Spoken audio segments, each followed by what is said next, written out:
7h, 9h, Europe 1 matin.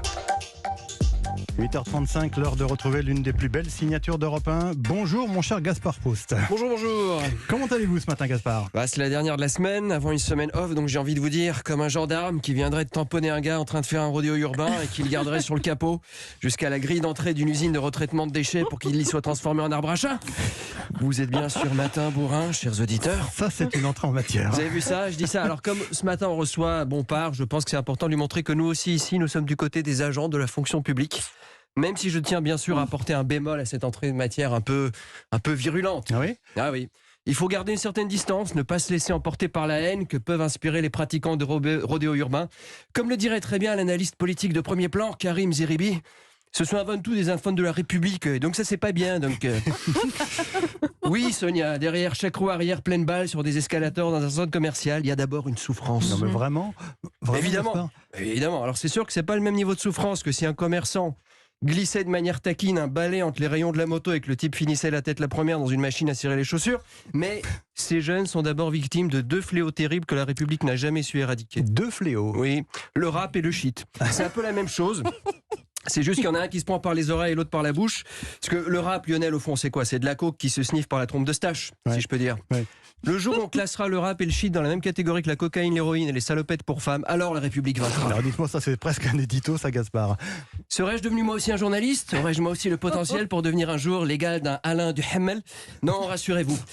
J'essaie juste de détendre l'atmosphère avec un sujet parce que qui fait un peu consensus après l'interview de Sonia, parce que je pense aussi à l'invité de Sonia. Je sais que parfois ils se font un peu essorer par l'ogresse de Carthage.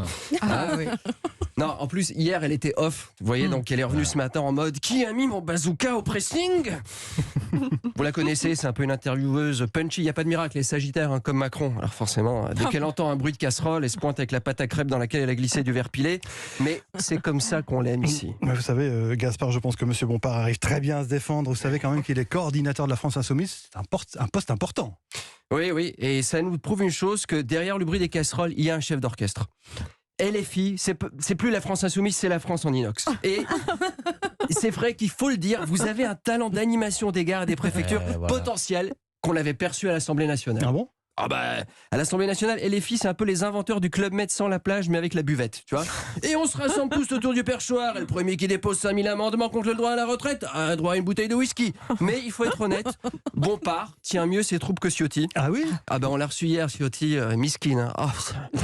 Pas un groupe facile, 95 députés, 150 opinions différentes.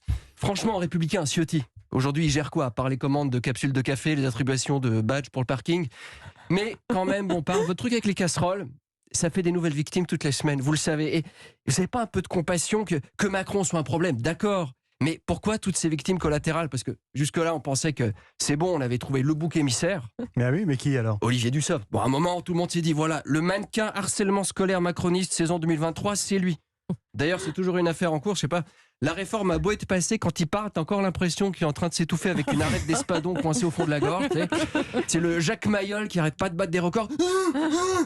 Respire, Olivier. Et cette semaine, il s'est trouvé un nouveau pote. Qui donc, Gaspard ? Le ministre de l'Éducation nationale, comment il s'appelle là, le Mielo Pops, Choupa Choups, Poppenkorn. Non, vous voulez dire Papendiaï. Ah oui, voilà, Poppenwalk. Oui, à décharge.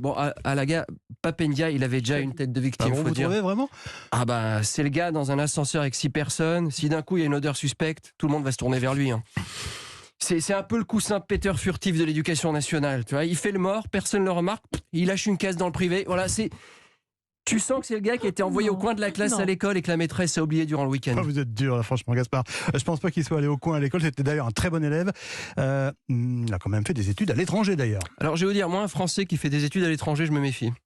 Ah bon, pourquoi ? Le Français qui part à l'étranger, c'est toujours la même escroquerie. C'est le mec qui vient d'Angleterre pour soi-disant apprendre l'anglais et qui commence toutes ses phrases en panique par « Sorry, do you speak French ?» Et franchement, je pense que Papendia, je pense qu'il a jamais fait des études à l'étranger. Ah bon, pourquoi ? Déjà sur un quai de gare en France, il a l'air paumé, alors imagine-le dans un aéroport à Las Vegas. Pap in translation, tu le laisses sans surveillance pendant 5 minutes, le gars, tu le retrouves recroquevillé sur lui-même dans le réseau d'air conditionné 2 jours plus tard. Merci Gaspard Proust. Merci. Bon Je vous week-end en à lundi. prie. Ah bah, Mais non, il est en ouais. vacances. Ah, c'est vrai, il est en vacances. Bah, je suis désolé, je vais pas vous gâcher Bah, les je vacances. préfère le effectivement. 1er mai, ça va être... Alors à bientôt Gaspard.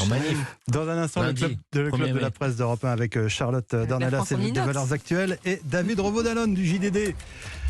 A tout de suite.